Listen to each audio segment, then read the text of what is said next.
Hey guys, so I've been doing some RV transport and I brought that up before.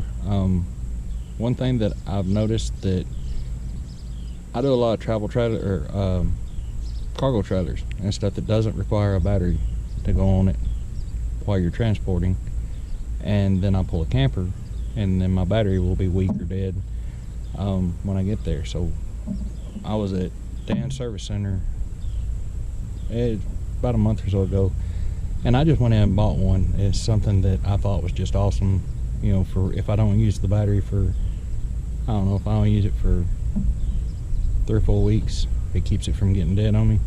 And you guys may have already seen one. It's the, you plug into your plug over here, and it's got the 2 leads that go to the battery, and you got your positive and your negative, and it pulls just like it's charging the battery on the camper. Well, I have a buddy that he's had the issue with, he gets to where he's going and his battery's not charging, you know, not charged. One thing about was the fuse is blown in here, so it's good to always check that. And the way you do that is to, a couple ways. If you've got this, you can take either a multimeter or a test light and just test the wires off the battery. That's going to tell you if you're charging or not. Because if you're not charging like this, you're not going to charge your camper going down the road. You get to the other end and you have dead batteries. So I thought that was, you know, I check mine religiously between every load. But if you don't have one of these, my friend, I was going to make him one up, so I stopped at the parts store, and I thought this one was a little pricey, but after I bought the stuff to make my own, it's really not that bad. So I'll show you what you need. Put one together and how to do it real quick. Hopefully it's real quick. It's hot out here. Just pick up one of these little 7-blade trailer light connectors where you wire your trailer lights into. Hope audio on this is pretty good. I'm not very good with keeping the audio right. Take that little set screw out with a small Phillips head. Then get you a big Phillips head and take this out. Now just go ahead and take it all the way out. I'm not sure if that's something you want to do or not, or what everybody does or not. I just go ahead and take it all the way out. And there's a little catch there that drops out, so I don't lose it later. I'm gonna go ahead and pull this out as well, which is just a little, kind of made to weatherproof it a little bit. These are my connections going to my plug, so I'm gonna go ahead and put this through, making sure I go through the right way, and then come out here, and these crimpers have seen better days. They're not the best ones in the world.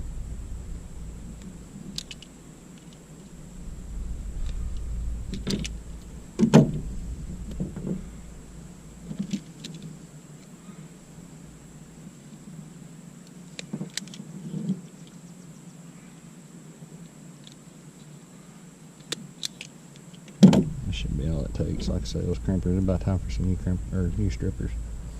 You know, now I've got that done. When I took the set screw out, I can reach through with a screwdriver and push this out into my hand. And you're going to want to make really close to be sure about the orientation. Please test all this stuff before you put yours together. I've already tested mine. I know what goes where. The only 2 prongs that you're going to use are these 2 when you're looking at it and it's in the plug. On my truck and the trucks I've seen so far, it'll be the one to the top left and the bottom right. Okay, they're kind of offset from center, top left, bottom right. When you're testing it on the female side of the plug, the top right should be hot, which will go into the top left of this, and the bottom left should be the ground, which will be on the bottom right of this. So I'm going to go ahead and slide this out, and making sure I got that slot. Loosen this up.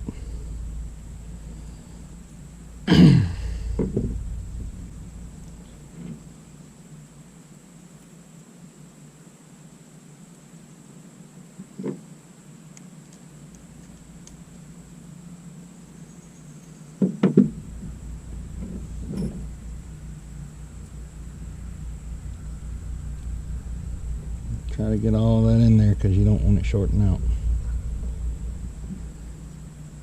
Getting loose, getting against anything it's not supposed to get against. Tighten it right back down.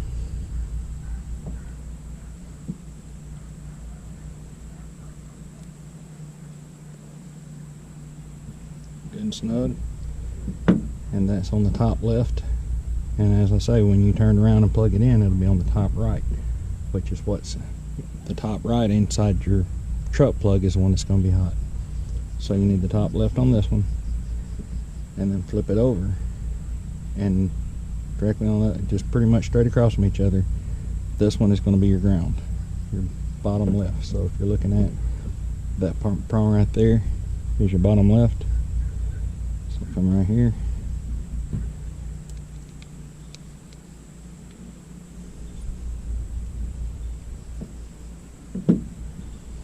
Tell you another thing I've entertained the idea of doing is years ago I had one of the little Coleman 40 quart coolers that I used to carry around with me in an 18-wheeler, and I thought about taking and coming back in behind here too. Well, this thing's being finicky.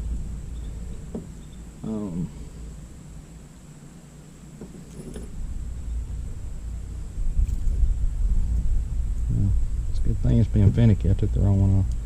But putting a cigarette lighter plug, you can pick those up at most parts stores. It's just got the wires where you wire it to the battery, and actually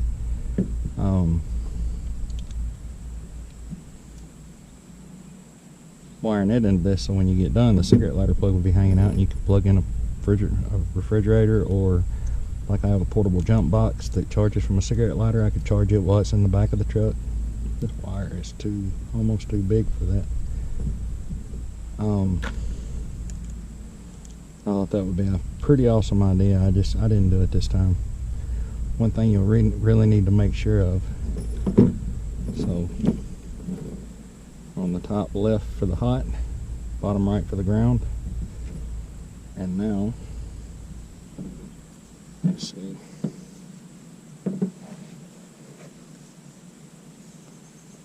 gotta look here with myself putting that on. On this end, I'm going to go ahead and pull. I'd already kind of pre-stripped that. So now I'm going to take and drop this right here.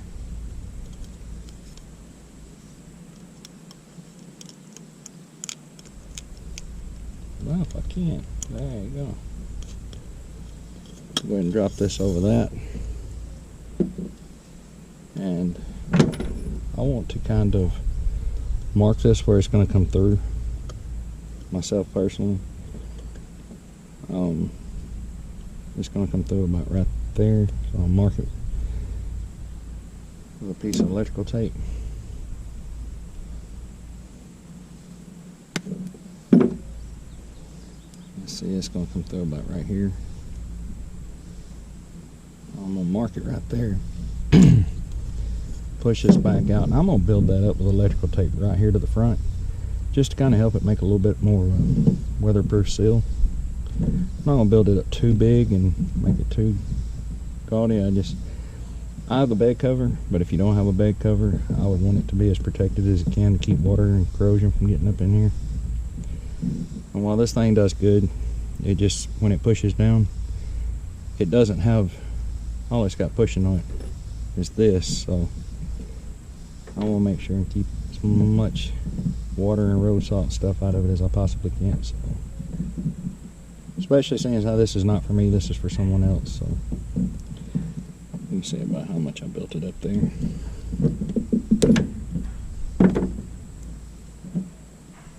Okay, so now when I push this on up on here this time, it should be where the tape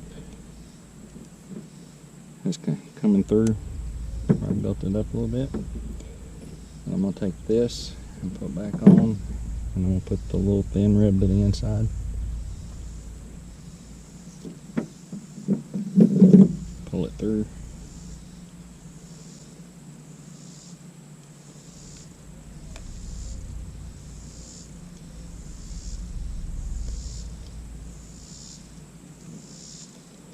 The tape makes it harder to get this back on, but I believe it helps in the long run.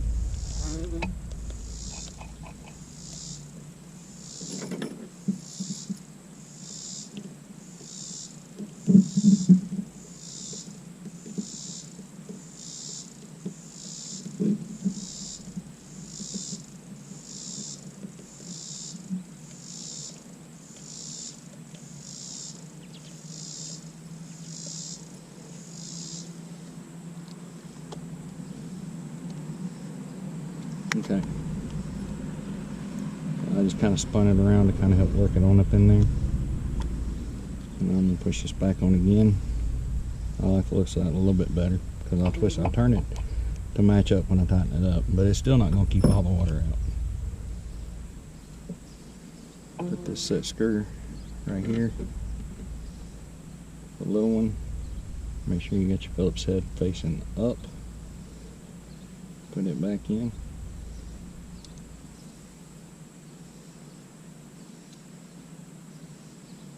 Get it started.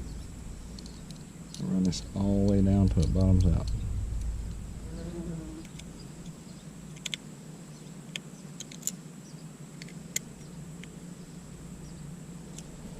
Alright, that's got that solid together. So now what we're going to do is take this piece.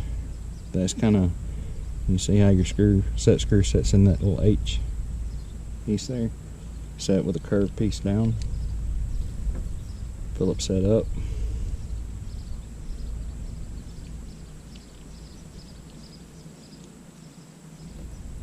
Grab the big screwdriver. You kind of see what I'm talking about right there. It's, even if you tighten it as tight as you can get it, there's still going to be a water gap. It's made for a cable to go through, not, you know, a big round cable, not this little one. And that looks like it doesn't look very good. I don't like that. I'm going to try to fish it back out here.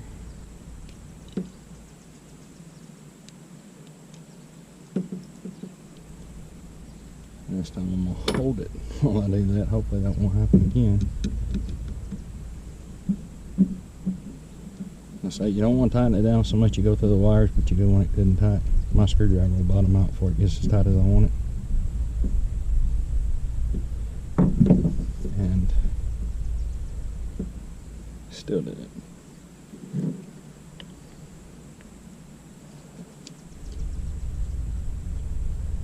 I'm going to take it back out, pull just a little bit more out until I get it right where I want it.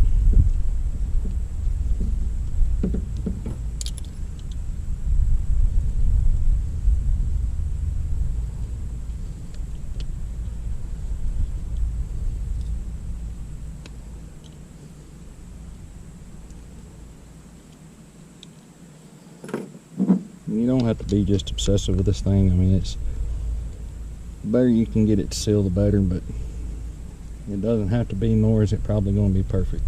That's about what I want right there. You can see it is sealed bare. You know, it's not got no big gaping hole in it. So now, you could have taken and hooked onto this where the hot and ground went and ran that little cigarette lighter plug out to, like I say, I've got the jump box with the air compressor and all that stuff on it, and that would have been a good idea, and I may make me another one later on and do that. But another thing I had to do is with my battery cables, if you're using these kind of ends right here, like what I did, just to convert a regular car battery over to where I can just have quick wing nuts on it,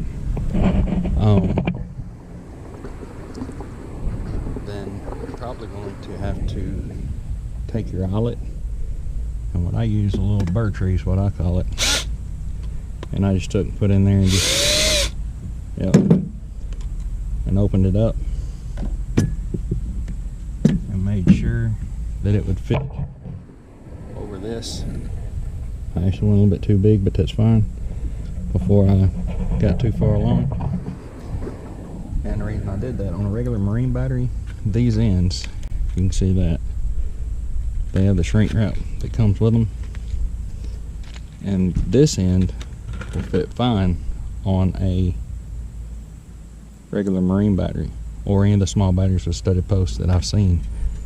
It's a 1210, and it did good. It just it was not big enough to go over the one that I'm using. So keep that in mind if you're making one up, to make sure that you get it big enough to go over the studs that you're using. So on the red, on the positive, Gonna put the silent on here.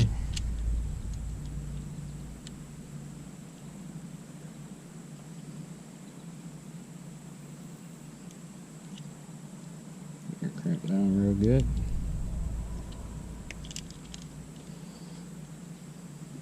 Turn around, go the other way too, just to make it positive.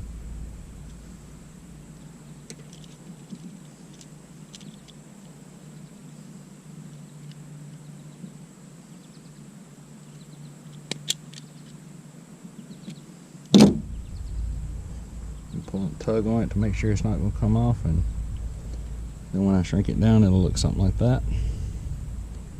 Go ahead and do the other side.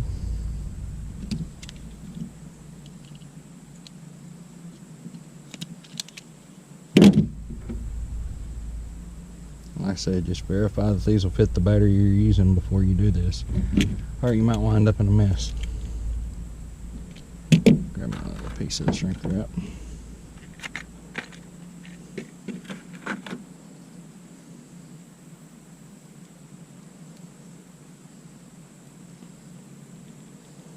As it is out today, I figured these things may get tacky by themselves, but it's not that hot. And then right in here, yeah, these things are about shot. I had them that long, but they work good for a little while, but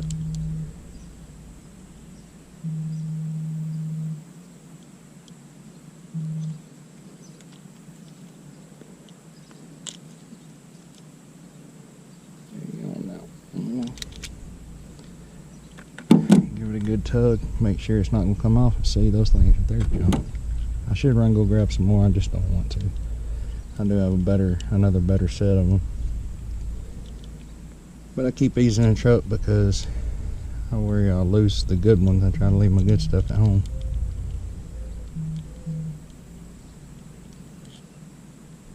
And it's still loose.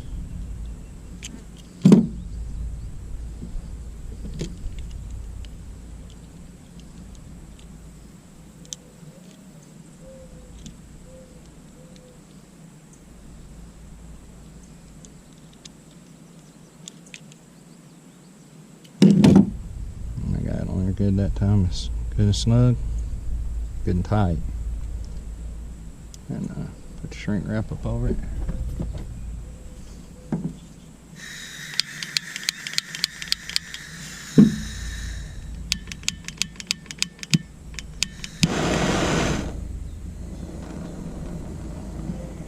Bring it out.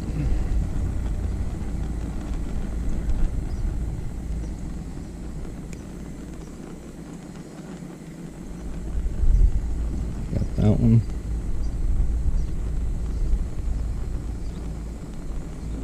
Just got that one.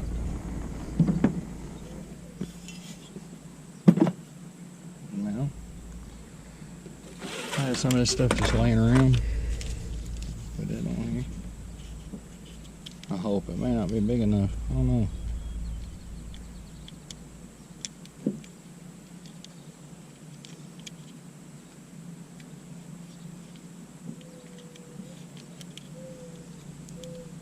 Yeah, I believe it's going to work.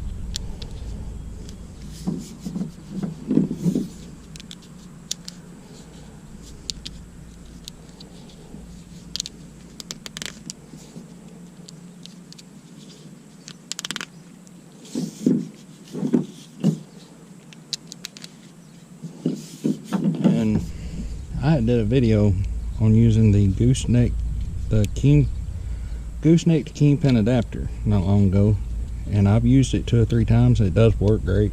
I mean, it does, but the only problem is it does lift the trailer up a little bit higher in the front than I want it to. It takes the weight off that front axle, so still looking at figuring out something different to do about that, so I don't have to pick that heavy sliding fifth wheel hitch up and move it, just to change from a gooseneck, because we do pull a lot of goosenecks over here where I'm at, and I don't want to have to deal with that in the middle of the night in the freezing cold this winter. Get there to pick up a gooseneck and it doesn't work, and then have to go trying to lift that thing up by myself in the middle of the night. I think it weighs 200 pounds or something like that, and it's got to come up perfectly square. But the ones that I pulled so far, it did work pretty good on. But I pulled a 1-ton truck back about 90 miles with it the other night, and it did okay. You could just definitely tell the weight. I mean, you could definitely tell that it was toting it too high in the front. Trim this off. I thought about doing another little process up there. Another little short video on that, but I haven't really decided yet. I'm waiting until I get a cure for it, and then that way I can make a video on the how I fix that. I just haven't figured it out yet. I'm gonna wrap that all the way down. I'm gonna wrap it on the ends, and probably 2 spots in between, just to from trying to come apart.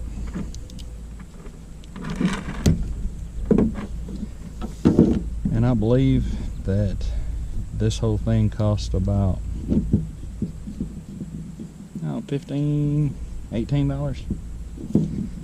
And it doesn't have to be charging a battery for RV transport. It can be anything 12 volt that you need 12 volts in the bed of the truck for.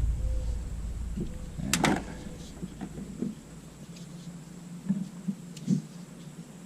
little bit more right here on the end.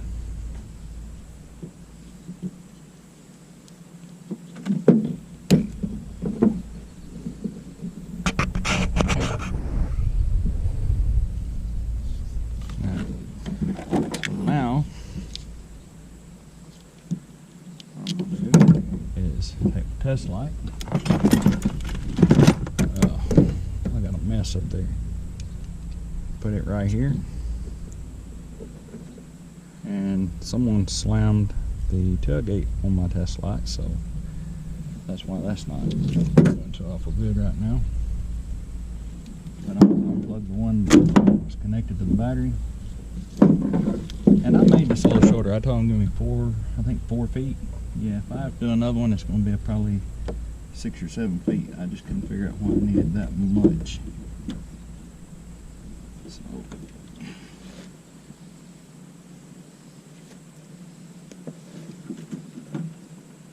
it's plugged in. And if you can see, we got hot. So now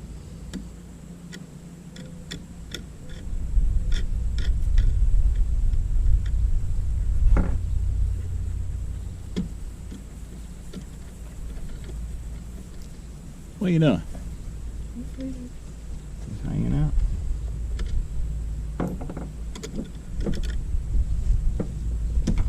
Now you take this on the ground, that on the hot. Now you're charging your battery. So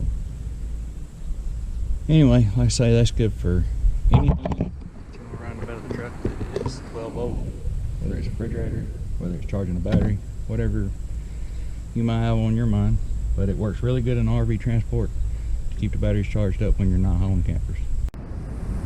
When you're all done, coil it up right here on top, already plugged in. When you don't need to be charging your battery, it's all right there, nice and neat. Put your lid on top of it, you're done. And it all stays nice and neat. When you want to charge it, pop the top off, plug in, let it hang out of one of these here, and then you're charging.